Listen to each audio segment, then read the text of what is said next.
In addition,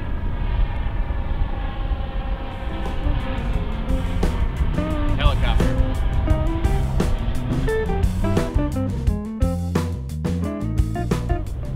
Welcome to Pacific Northwest Outdoors. My name's Chris, and today we are trying out and putting together a new seed starting mixture, or seed starting recipe, if you will. In addition, I'm going to be putting to practical use 3 tips that I received from fellow YouTubers. So it's a great chance to increase my own knowledge and put to good use the stuff that I've learned by watching videos on YouTube, and at the same time try out a new seed starting mixture.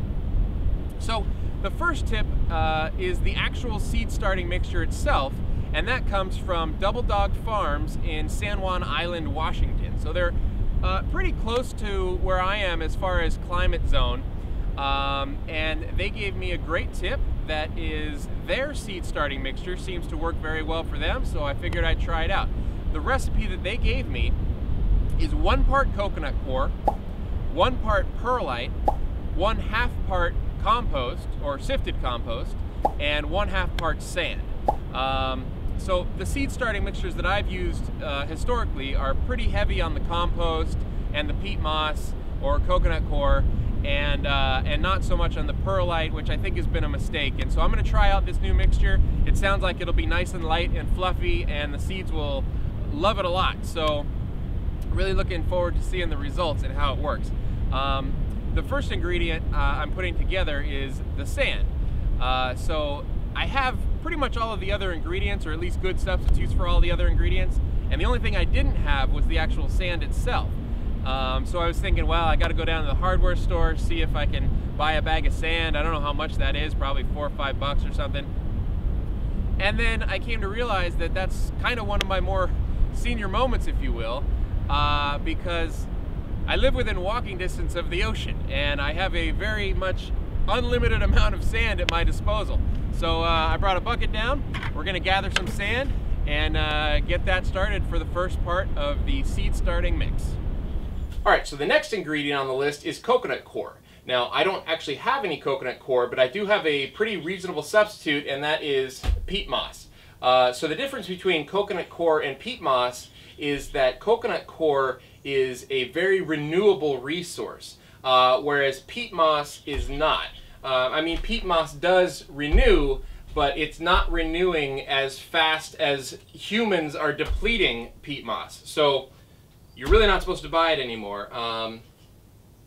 Unfortunately, though, at my local Home Depot, this is all they had when I bought this, and so I bought this 1 big bag of peat moss, and as soon as this is gone, I'm going to switch to coconut coir because I want to be responsible. I want to be a responsible human being and a responsible gardener, and I don't want to be depleting the Earth's natural resources in order to feed myself. So this is my last bag of peat moss, but since it's all that I have today, this is what I'm going to use. So we'll take 10 solo cups of the peat moss and then move on to the next ingredient.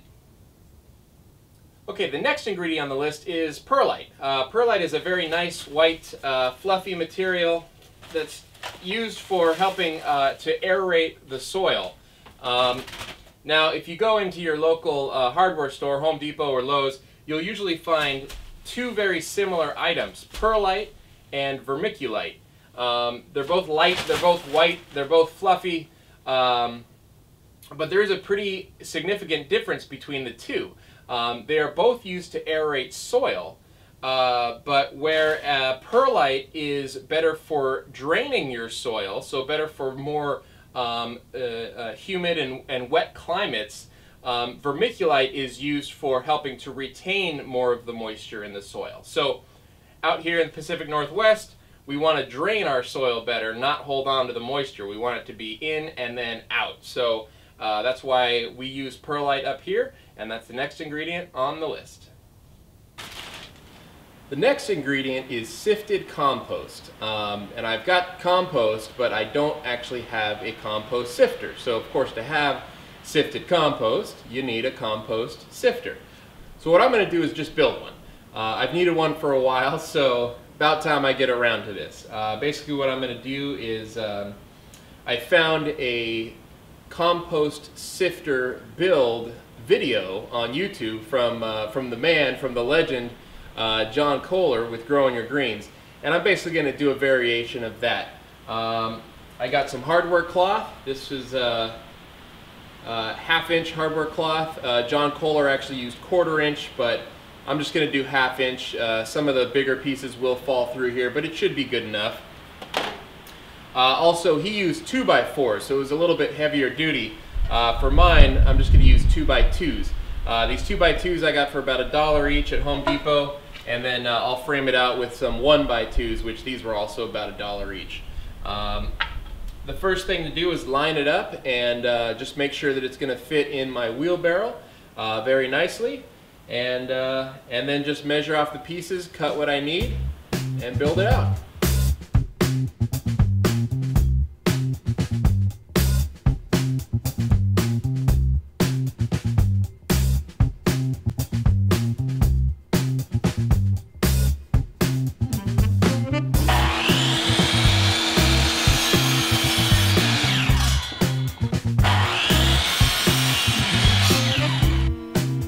Always a good idea to make sure you pre-drill your holes, especially for a main support beam.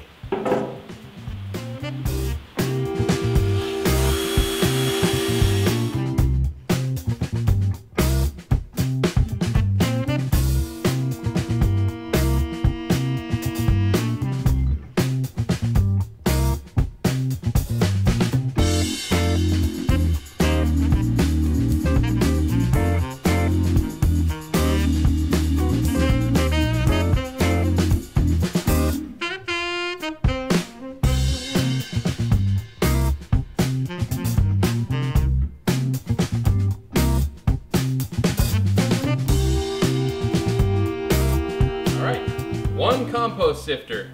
Time to sift some compost.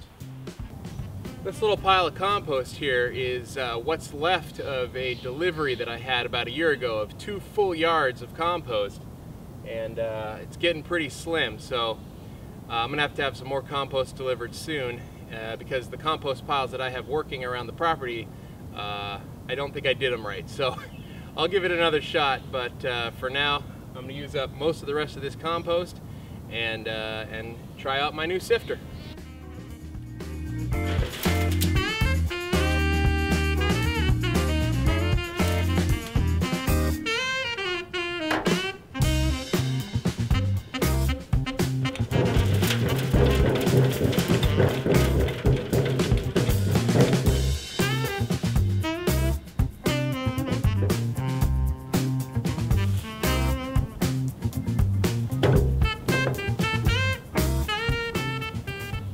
It's working pretty amazingly well.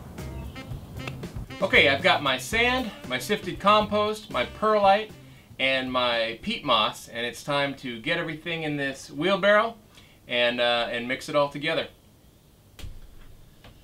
Okay, so basically I measured everything out with solo cups. I have my sand in here already. This is 5 solo cups worth of sand. Then I've got 5 solo cups worth of sifted compost. A little wet. That should be okay though. You know, one thing about the sand I was thinking about is that since I took it right from the beach, I'm wondering about the salinity or the salt content of the sand, so I hope that doesn't turn out to be a problem. But regardless, we're going to keep going. Alright, so 10 solo cups full of perlite.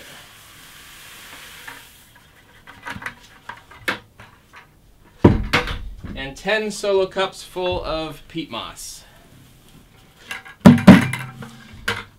And then just for good measure, I'm going to throw in about a pound or 2 of rock dust. This is Azomite brand. And then I'm going to throw in 1 solo cup full of earthworm castings. Alright, time to mix it all up. Don't be afraid to get in there with your hands.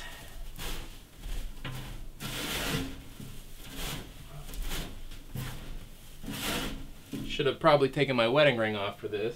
Oh well, hindsight is 20/20.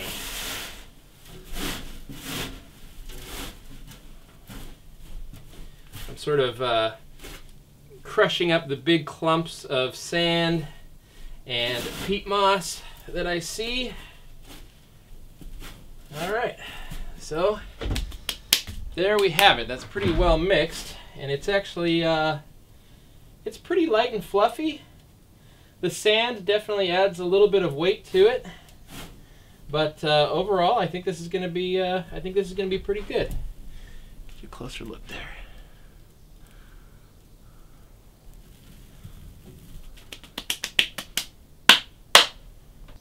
Okay, so all the ingredients are together. Everything's mixed up. The next thing I need to do is get it into some solo cups. So since I measured it in solo cups, and I did 10 solo cups of peat moss, 10 solo cups of the perlite, and then 5 solo cups each of the sand and the sifted compost, that should get me about 30 solo cups worth of mixture for starting plants.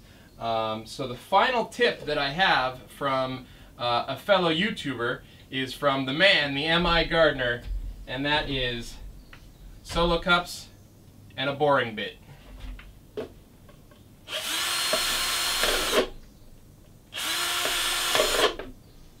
I'll put the link below.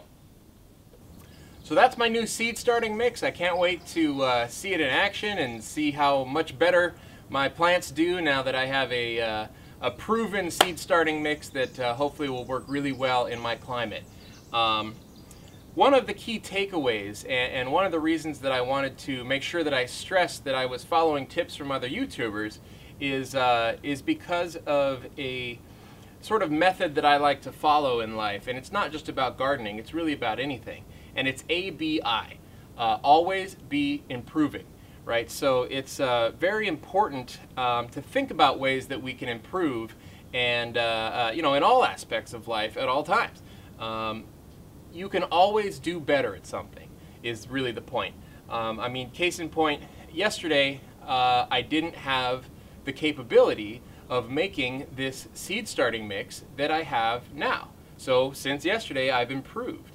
I didn't have a compost sifter, so I went out and bought the materials and I made a compost sifter, and I didn't have any sand. So I went down to the beach and I got some sand. So just those two simple things have improved me as a gardener just in the past day. And so if you're always looking for little things that can help you improve, you're just going to get better and better and better, and hopefully enjoy yourself along the way. So watch all of my fellow YouTubers and listen to the tips that they're providing, because even for the most seasoned gardener, I'm sure you know, someone would be able to find a tip or two that they could take advantage of. And I am certainly by no means a seasoned gardener, but I love learning and I love improving, and I would hope that you would do the same. Thanks for watching. Hey everybody, this has been Pacific Northwest Outdoors. My name's Chris, and if you liked the video you just saw, please click the like button. I would really appreciate it. If you'd like to see more videos, please click subscribe. Thanks again for watching. Have a great day, and cheers.